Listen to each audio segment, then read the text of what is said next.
وبركاته. إن الحمد لله نحمده ونستعينه ونستغفره ونعوذ بالله من شرور أنفسنا ومن سيئات أعمالنا. من يهده الله فلا مضل له ومن يضلل فلا هادي له. أشهد أن لا إله إلا الله وحده لا شريك له وأشهد أن محمدا عبده ورسوله وبعد. Kita melanjutkan 1570. Kemarin belum selesai. Wa an Abi Hurairah radhiyallahu anhu anna Rasulullah sallallahu alaihi wasallam qala iyyakum wadh-dhann, hati-hati kalian terhadap zon, prasangka, maksudnya suudzon. Kalau husnudzon tentu tidak berhati-hati. Fa inna dhanna akdzabul hadis, karena suudzon itu seburuk-buruk apa kemarin? Seburuk-buruk ucapan. Jadi bukan seburuk-buruk prasangka dalam hati, bukan, tapi seburuk-buruk ucapan. Jika kita curiga kepada si fulan bahwa dia akan mencuri, akan menipu, akan berniat jahat, sementara kecurigaan itu hanya ada di hati kita, sudah suudzon belum? Iya, belum. Tidak seperti yang difahami oleh sebagian orang, mengira bahwa curiga aja nggak boleh. Boleh, sangat dibolehkan curiga, tapi dalam hati. Kemudian kita mengambil sikap waspada, penjagaan diperketat, lampu-lampu diterangkan, kemudian pintu-pintu motor mobil dikunci ganda misalnya, karena memang ada yang sedang kita curigai. Ini belum suudzon. Akan menjadi suudzon kalau kita ngomong. Kalau kita keluarkan di mulut kita, baru itu namanya suudzon. Wala tahassasu wala tajassasu, jangan kalian tahassus, jangan kalian tajassus. Ini sama, menyelidik, lihat-lihat, menyelidiki kesalahan orang, aib orang. Yang satu pakai telinga, yang satu pakai mata. Dua-duanya haram. Tahassus, tajassus. Bagaimana penguasa, hakim, polisi? Sama. Kalau hal itu tidak membahayakan, polisi boleh menyelidiki, hakim boleh menyelidiki. Kalau itu membahayakan, masalah narkoba misalnya, ya kan? Tapi sekedar apa misalnya berzina, kan, dicurigai berzina, maka tidak boleh. Tidak boleh, apa istilahnya, menguntit. Ya, ini berdua, nanti ikuti saja. Ikuti, ketika betul-betul berzina, tangkap. Bolehkah? Tidak boleh. Tidak boleh. Yang boleh adalah ketika berdua itu langsung dipisahkan. Ya, jangan kalian berdua, bisa, bukan mahram. Itu bagus. dicegah, gitu ya. Kalau dikuntit itu tidak boleh.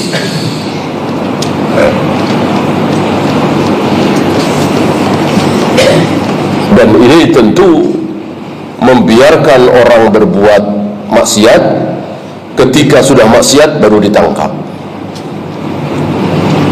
Biarin aja pas transaksi, biarin aja pas transaksi, bikin ketangkap basah supaya ada saksi, ada bukti. Ini jangan. Gimana caranya supaya jangan transaksi, gitu, supaya kejahatan itu tidak terjadi. Ini malah dibiarkan. Ya aparat tentu tahu, bisa menyadap, bisa tahu nomor teleponnya. Ya iyalah, namanya aparat negara, ya kan, punya berbagai macam perangkat, gitu. Bahkan tabungannya ada berapa, transferannya berapa, tahu. Nah, ini ketika ada sesuatu yang mencurigakan, bukannya cepat-cepat dibasmi, cepat-cepat ditahan, cepat-cepat dihalangi, malah dibiarkan. Udah biarin kuntit aja ini ikuti, ini mau transaksi nih, ini begitu transaksi baru ditangkap. Ya, bolehkah seperti ini? Ya nggak boleh. Berarti membiarkan kemaksiatan. Setelah kemaksiatan terjadi baru ditangkap. Ini namanya tajassus. Ya. Akan lebih baik, jauh lebih baik, begitu ada tanda-tanda langsung dicegah, langsung dibubarin, langsung ditangkap, dinasehati, diancam, begitu. Ya. Sama kayak kita terhadap anak kita. Kita lihat tanda-tanda anak kita mau minum khamar misalnya, masa kita biarin, ya, sampai dia beli, sampai dia minum, baru kita pergoki? Tentu bukan orang tua yang bijaksana. Begitu ada tanda-tanda dia mau minum khamar, mau beli segala macam, langsung dinasihati, langsung dihalangi, langsung dicegah supaya tidak jadi. Nah ini aneh. Nah ini yang dimaksud oleh Nabi alaihi salatu wassalam, wala tahassasu wala tajassasu. Kecuali kejahatan itu sangat membahayakan dan besar kemungkinan dia punya satu komplotan supaya seluruh komplotan ini ketangkep. Bolehlah, ya, biarkan sampai ketahuan semua.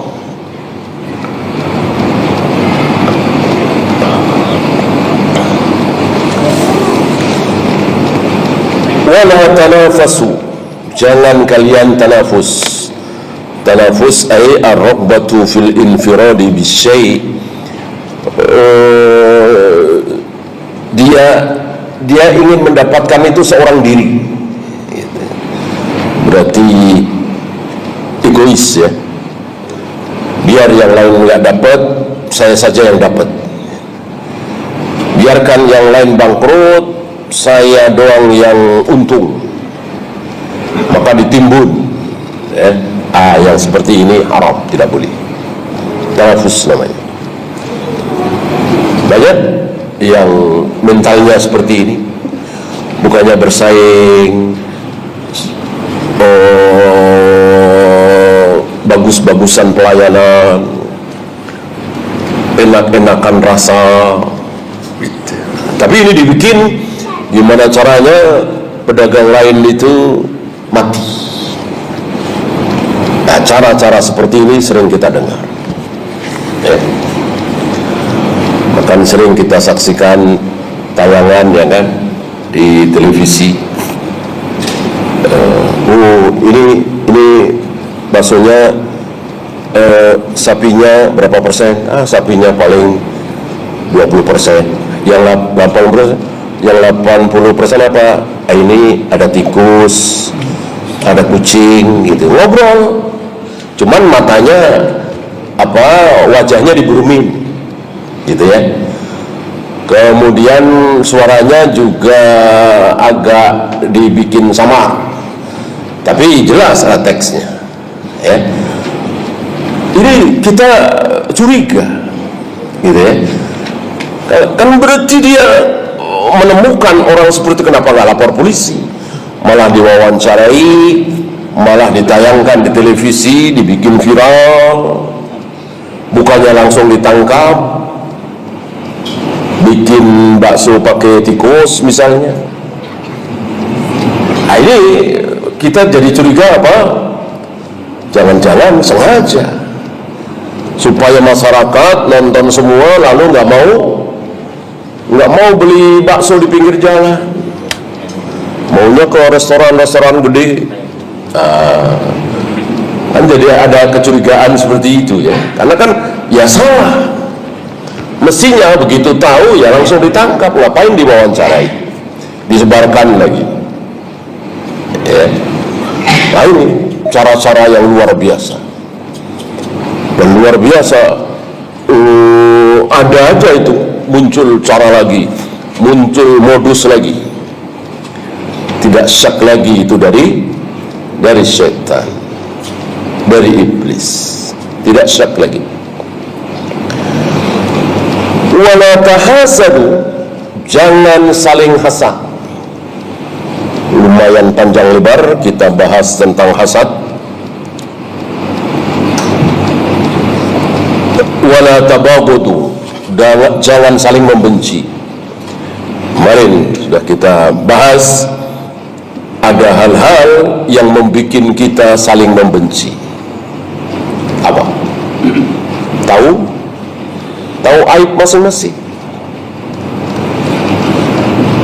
Antum tahu aib saya tahu aib antum. Ini yang bikin kita saling membenci. Maka alangkah baiknya kalau kita tidak saling tahu, kan jadi enak. Wala tadabaru, dan jangan saling membelakangi. Ketika di depan senyum, ramah, menyapa, begitu di belakang beda. Ini at-tadabur ya, bukan tadabbur, tadabur ya. Kalau tadabbur mentadaburi, mentafakuri, memikirkan, ini tadabur dari kata dubur, belakang, saling membelakangi. Wa kunu ibadallahi ikhwana, jadilah kalian hamba-hamba yang bersaudara, kama amarakum, sebagaimana yang Allah perintahkan kepada kalian. Kalau saudara kan enak ya, namanya saudara, saling menolong, saling membantu, saling menutupi. Al-muslimu akhul muslim, seorang muslim itu menjadi saudara muslim yang lain. Baru kenal, bahkan tidak tahu bahasanya, ketemu di Masjid Nabawi, ketemu di Masjidil Haram, saudara. Ini nikmatnya Islam. La yazlimuhu wa la yakhdhuluhu wa la yahkiruhu. Ada 3 yang dilarang terhadap sesama muslim, sesama saudara. Apa? Zalim, khudl, haqr, mendolimi. Antum tahu mendolimi ya. Kemudian yahdul itu tidak mau membantu, tidak mau menolong, membiarkan saja. Kemudian yahkiru, haqr, merendahkan. 3-tiganya tidak boleh. Saya terhadap antum, antum terhadap saya tidak boleh. Mendolimi, membiarkan. Jadi kita biarkan nih, padahal kita bisa bantu nih. Dia lagi butuh kerjaan misalnya, atau sopir misalnya. Kita punya teman-teman yang memang lagi butuh supir, tapi kita diam saja karena kita kesel sama dia. Jangan sampai, walaupun kita kesel, walaupun mungkin kita dendam,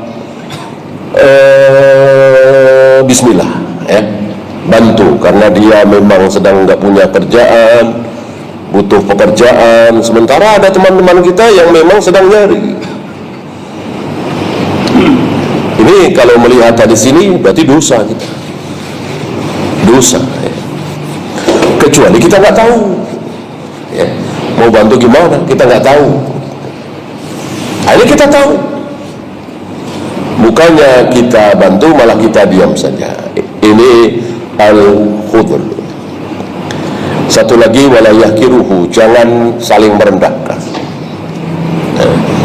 Kan banyak saudara-saudara kita yang memang rendah, mungkin dari segi pendidikan cuma lulusan SD, mungkin dari segi akal IQ rendah sekali, mungkin dari segi fisik cacat. Tidak boleh kita rendahkan dengan menyebutnya, dengan mengejeknya ya. Justru harus kita tutup.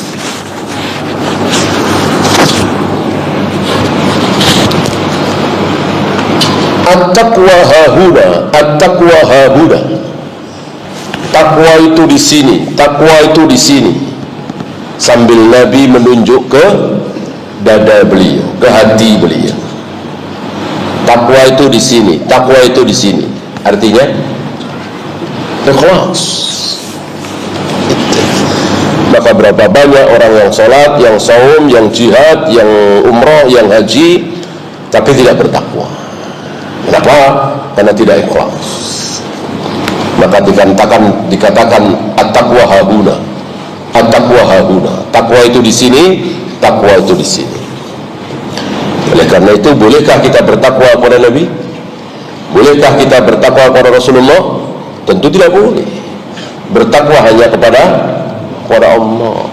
Beda kalau taat. Kita taat kepada Rasulullah, betul. Cinta, kita mencintai Rasulullah, betul. Atau kita membela Rasulullah, ajaran Rasulullah, betul. Tapi bertakwa kepada Rasulullah salah.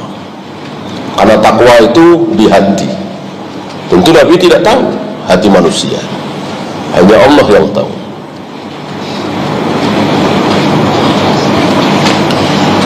Bihasbi imri'in minasyarr, cukup keburukan seseorang, ayyahkira akhahul muslim, ketika dia merendahkan saudaranya sesama muslim. Udah cukup, maksudnya cukup besar. Ketika kita merendahkan, mungkin dari segi keturunan, kita rendahkan dia, ayah kamu begini, kakek kamu begini, rendah gitu. Mungkin pencuri, mungkin pemabuk, mungkin pezina, kita sebut-sebut, tidak boleh. Atau dari segi kekayaan, dari segi pendidikan, tidak boleh. Kullul muslimi 'alal muslimi haramun, muslim terhadap muslim yang lain itu haram. Apanya? 3: darah, kehormatan, harta. Damuhu wa irduhu wa maluhu. Darah antum itu haram bagi saya, darah saya haram bagi antum. Kehormatan antum haram bagi saya, kehormatan saya haram bagi antum. Harta antum haram bagi saya, harta saya haram bagi antum. Ya, ini hebatnya sesama muslim. Darah tentu membunuhnya, harta jelas ya, mengambil, mencuri, merampok. Kehormatan ini termasuk ada kehormatan wajah, kehormatan kepala. Maka kita disuruh menghindar memukul kepala sesama muslim. ya, ketika terjadi sesuatu, ya. Kalau memang harus memukul, misalnya memukul anak, memukul istri, kan ada syariatnya ya. Hindari wajah, hindari kepala.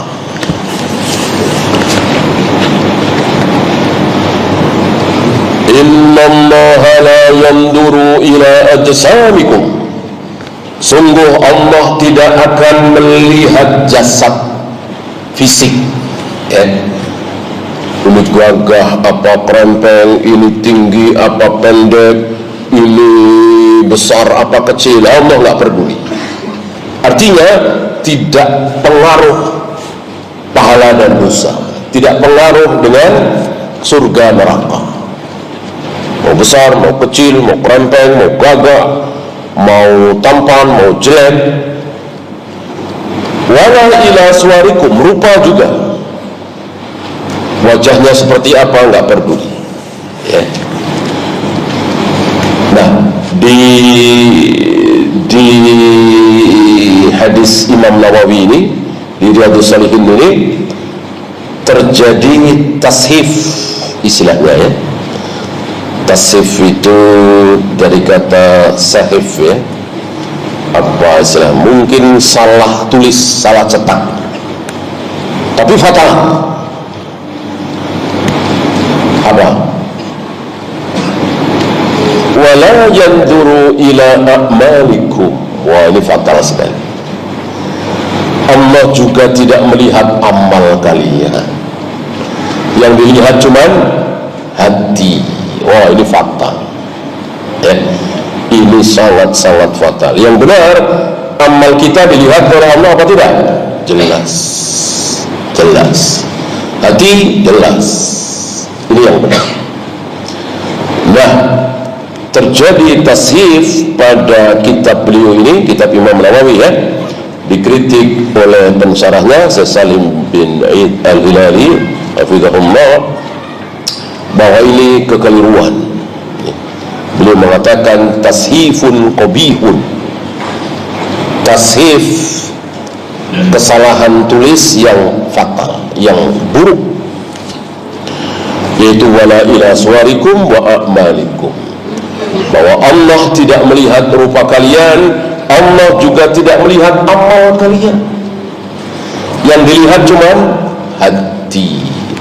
Ini diambil oleh sebagian saudara-saudara kita yang tidak mau belajar lebih dalam, seolah Imam Nawawi itu nggak mungkin salah.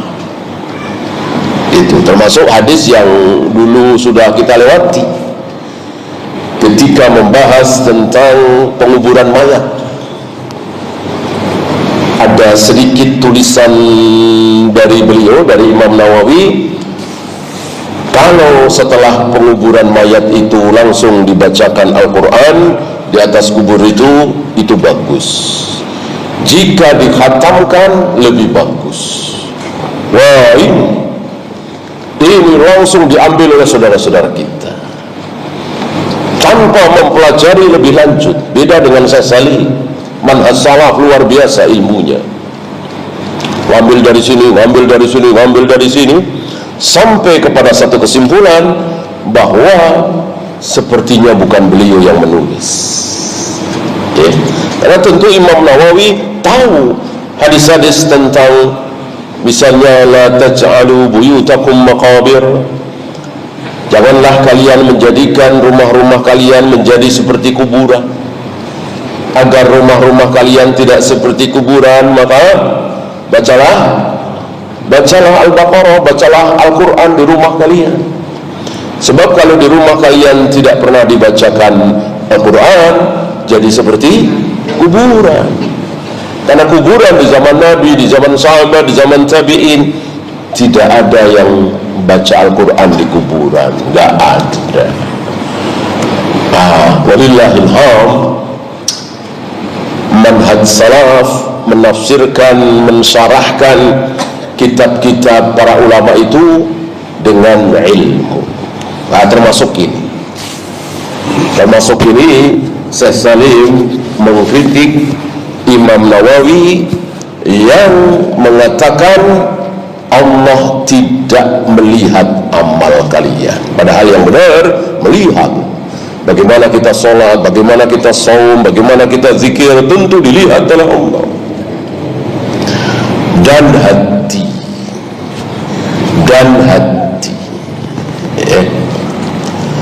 untuk hati, bahkan ada riwayat Allah melihat hati manusia itu dari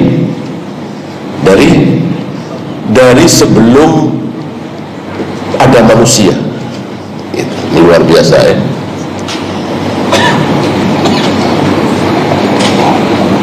Kan Allah Maha tahu bahwa nanti akan ada manusia bernama Umar bin Khattab, akan ada manusia bernama Abu Bakar, akan ada manusia bernama Abu Talib, Abu Jahal. Allah Maha tahu. Nah, Allah lihat hati seluruh manusia, maka didapati oleh Allah, dilihat oleh Allah, hati manusia terbaik adalah para nabi, para rasul. Gitu. Hati para nabi, para rasul ini dilihat lagi oleh Allah. Yang terbaik ternyata hatinya Nabi Muhammad SAW. Nah, setelah Allah melihat hati para nabi, para rasul, Allah melihat hati manusia yang bukan nabi, bukan rasul. Nah, dilihat oleh Allah, yang terbaik adalah hatinya Abu Bakar, Umar, Utsman, Ali, Zubair, Talha, Rahman bin Auf, dan seterusnya para sahabat. Maka Allah pertemukan hidupnya Nabi Rasul yang memiliki hati terbaik dengan hidupnya manusia biasa, bukan Nabi, bukan Rasul, tapi memiliki hati terbaik. Berkumpul di situ. Maka bertemulah Rasulullah dengan Abu Bakar, dengan Umar, dengan Utsman, dengan Ali, dengan Zubair, dengan para sahabat. Bukan sesuatu yang kebetulan. Jadi para sahabat sezaman dengan Nabi ini bukan sesuatu yang kebetulan. Sudah direncanakan oleh Allah sebelum ada manusia di muka bumi.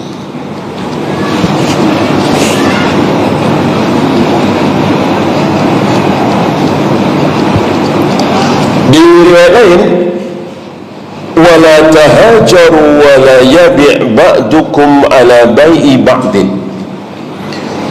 Jangan kalian saling menghajar, ngediemin, nggak nyapa, nggak salam, menghajar, nggak boleh, nggak boleh. Kecuali kalau terpaksa, jangan sampai lebih dari 3 hari. Kecuali masalah agama, kecuali untuk tujuan tertentu, tujuan kebaikan. Karena Rasulullah menghajar Ka'ab bin Malik berapa? 50 hari. 50 hari. Maka bisa saja antum menghajar anak antum yang sudah SMA tapi belum mau pakai jilbab misalnya. Bisa sebulan, 2 bulan, 3 bulan, sampai anak kita mau pakai jilbab demi kebaikan. Adapun tidak ada maksud seperti itu, kesel aja, marah, keki, dendam, sakit hati karena sesuatu, boleh, tapi jangan lebih dari 3 hari. Wala yabi' ba'dukum ala bai'i ba'din, dan jangan kalian membeli sesuatu yang sudah dibeli oleh saudaramu. Itu bukan sudah ditawar ya, sudah apa istilah kita, sudah ijab kabul, sudah deal. Udah deal, tawar menawar, akhirnya deal 50 juta mobil misalnya. Kita baru datang, menurut kita itu murah, Kita berani 60 juta. Udah saya aja, saya bayari 60 juta. Bolehkah? Tidak boleh. Tidak boleh, haram. Kecuali belum ijab kabul, belum deal tadi, boleh. Dia minta 100, ada yang nawar 90, kita langsung masuk. Saya aja, saya berani 92. Bolehkah? Boleh. Kalau nggak boleh berarti lelang haram. Saya kira nggak ada ulama yang mengharamkan jual beli sistem lelang. Boleh. Siapa yang berani paling tinggi? Gitu. Ya jual beli memang seperti itu kan. Semakin banyak peminat, barang sedikit atau cuma satu, ya tentu tinggi-tinggian harga. Jual beli memang begitu, pasar memang begitu kan. Maka nggak masalah. Ya mungkin orang bilang itu etika saja, tapi haram tidak. Secara etika janganlah, kecuali orangnya udah pergi. Secara hukum syar'i boleh, kita langsung masuk, boleh. Sebab sekali lagi, kalau itu tidak boleh berarti lelang haram.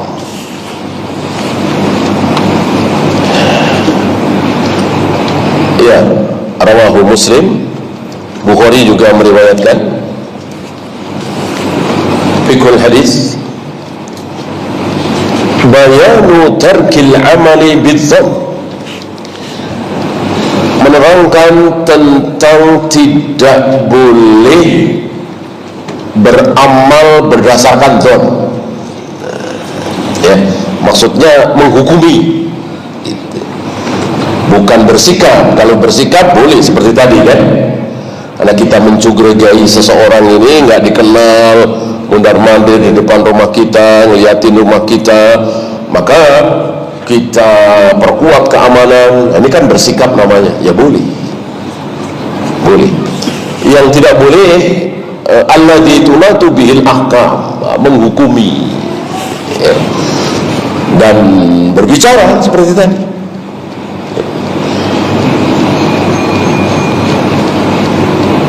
Wujubu tarki tahqiqiz dzan alladzi yadurru bil madluli bih, wajibnya meninggalkan dzan seperti tadi ya.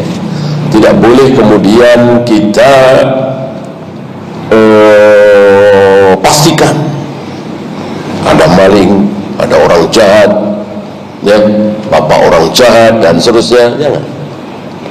Ini berarti mentahkik, memperkuat ya, yang boleh tadi, sekedar menjaga, jangan bilang-bilang.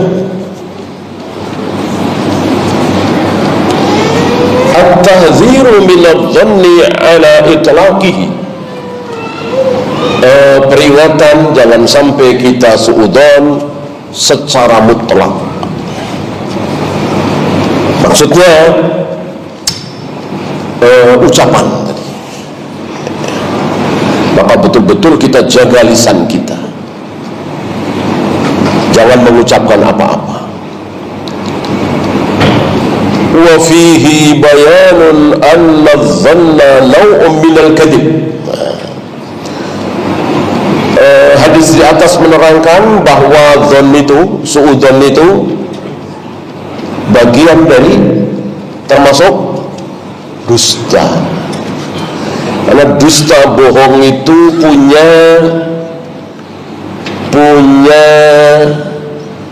cabang atau punya teman. Nah, salah satunya suudzon itu cabang dari dusta. Apalagi yang antum tahu cabang dusta atau temannya dusta?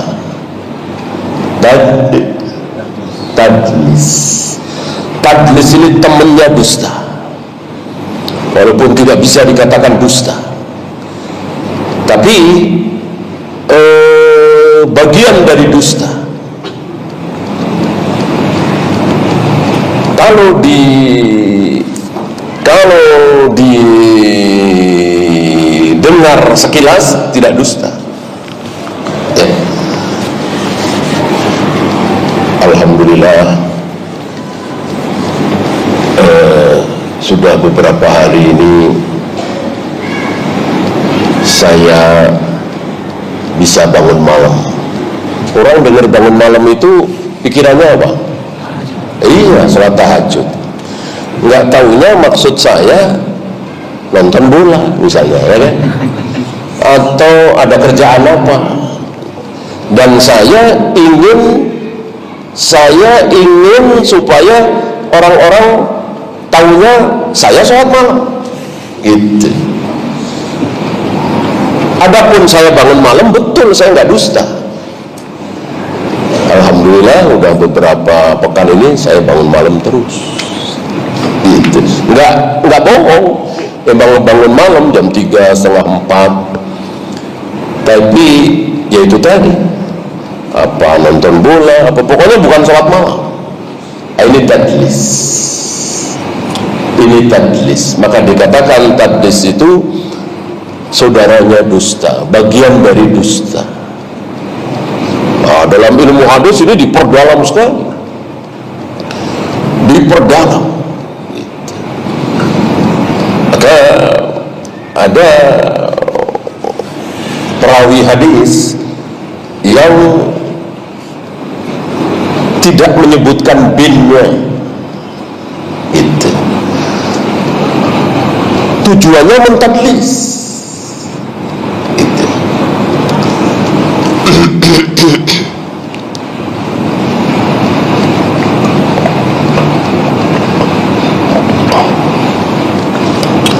misalnya An Sufyan gitu, orang dengar oh pasti Sufyan bin Uyainah, ya, nggak tahunya bukan,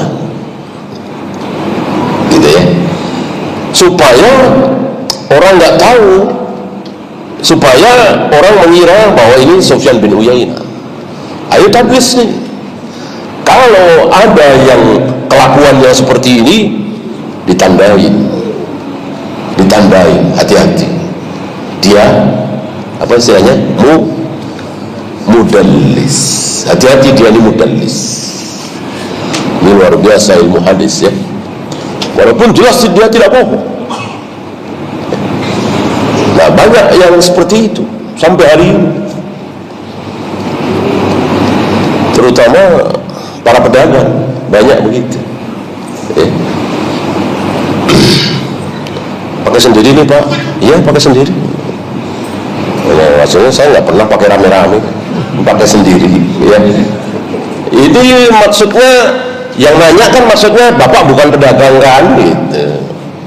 Tapi nanyanya kan pakai sendiri Pak? Iya, pakai sendiri. Nggak pernah saya pakai rame-rame, itu dalam hati itunya. Nah, ini kan bagian dari dusta, ya. Harusnya dia jujur. Maksud Bapak apa pakai sendiri? Maksudnya bukan pedagang. Oh, saya pedagang, gitu. Ya, harus jujur, ya. Jangan sampai kita termasuk pembohong, tadlis. Tahrimut tajassusi wa tahassusi. Haramnya tajassus, haramnya tahassus. Wa anna man dhalla bi akhihi la yahikku lahu as-su'al an hali akhihi. Ini dia. Maka barang siapa yang punya prasangka suudzon pada saudaranya, jangan sekali-kali nanya. Nggak boleh, ya. Enggak, itu kemarin saya lihat antum boncengan tuh sama siapa ya, nggak perlu, ya. Mau istrinya mau bukan, nggak membahayakan kita, udah tutup. Kalau betul memang selingkuhannya dan seterusnya, ya sudah, bukan urusan kita. Nggak boleh nanya-nanya seperti itu, ya. Bahkan Nabi tidak bertanya apa, kalau antum tahu, Nabi tidak bertanya kepada wanita yang hamil hasil zina. Nabi nggak nanya tentang siapa yang menzinaimu. Padahal pertanyaan itu kan apa ya? Ya wajar sekali kan. Namanya wanita berzina, hamil zina, tentu pasti ada yang menzinai. Nabi nggak nanya. Nabi nggak nanya. Padahal Nabi waktu itu sebagai apa? Sebagai hakim. Sebagai hakim, nggak nanya. Kalau seandainya Nabi nanya, ini berat sekali. Ya, walillah ilham, dan Nabi memang diatur oleh Allah, maksum beliau, ya kan? Tidak boleh nanya. Maka ketika seorang wanita mengaku telah berzina atau seorang lelaki mengaku berzina seperti Ma'iz, ya, hakim tidak boleh bertanya, engkau zina sama siapa? Biar sekalian aku raja. Boleh kan? Tidak boleh. Tidak boleh. Bahkan ada saksi nih. Ada saksi betul-betul melihat perzinahan itu. Berapa? 3 orang laki-laki. Terima apa ditolak? Perasaan tolak. Minimal harus 4 orang laki-laki. Itu kan pernah terjadi di zaman sahabat, di zaman Umar, ya. Kan salah satunya, ya tiga-tiganya sahabat, salah satunya Abu Bakar. Mungkin sahabat atau tabi'in, ya. Abu Bakar jelas sahabat. Tidak diterima oleh Umar. Justru 3 orang ini oleh Umar disuruh mencabut persaksian. Cabut persaksian kalian. Kalau tidak, justru kalian yang akan aku cambuk. Berapa? 80 kali. Orang yang mengatakan di depan hakim si fulan dan fulanah berzina, kok tidak membawa saksi minimal 4 orang laki-laki, dia terkena hukuman 80 kali cambuk.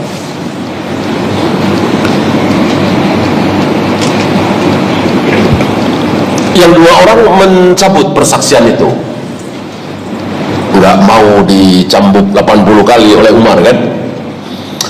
Abu Bakar tidak mau mencabut. Mungkin Abu Bakar belum sampai ilmu itu, ya. Abu Bakar memang betul-betul melihat fulan dan fulanah berzina.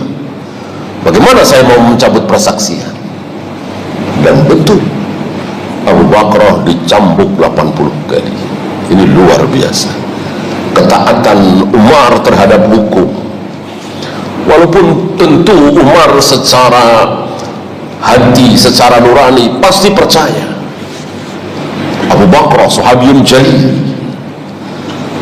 tapi Umar takut taat terhadap hukum, taat kepada Allah wa qala Rasul, bahwa seseorang yang menuduh fulan dan fulanah berzina tanpa 4 orang saksi harus dicambuk 80 kali, ya.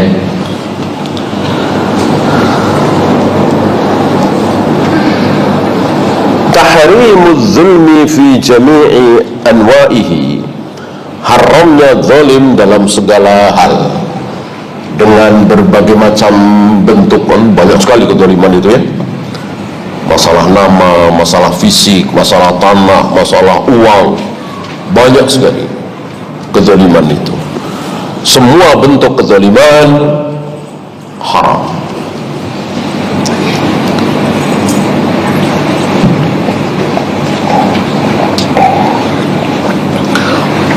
Bahkan sekedar menyamakan yang berbeda, nah, ini pun zalim dan haram. Menyamakan yang berbeda, berbeda nih disamakan. Misalnya ada orang mengatakan Abu Bakar dan Umar itu sama persis dalam segala hal, zalim dia. Abu Bakar dan Umar sama keimanannya, ketakwaannya, keislamannya, keilmuannya, sama persis, zalim dia. Zalim, ya. Tidak sama. Oh, beliau beliau berdua sama-sama sahabat, sama-sama muslim, sama-sama dijamin surga, sama-sama tidak mungkin masuk neraka, sama-sama dijamin ampun, betul. Tapi kemudian beliau berdua sama persis dalam segala hal kebaikan, tidak. Yang mengatakannya berarti zalim. Dan sebaliknya, membedakan yang sama, membedakan yang sama. Nah, seperti Rafidhah itu, Ali, ya. Fatimah, ya. Hasan, Husain, ya. Rasulullah, ya. Abu Bakar, Umar, tidak. Ini membedakan yang sama, ya. Ya, silakan azan dulu. Sallallahu ala Muhammadin sallallahu alaihi wasallam. Wa akhiru da'wana alhamdulillah.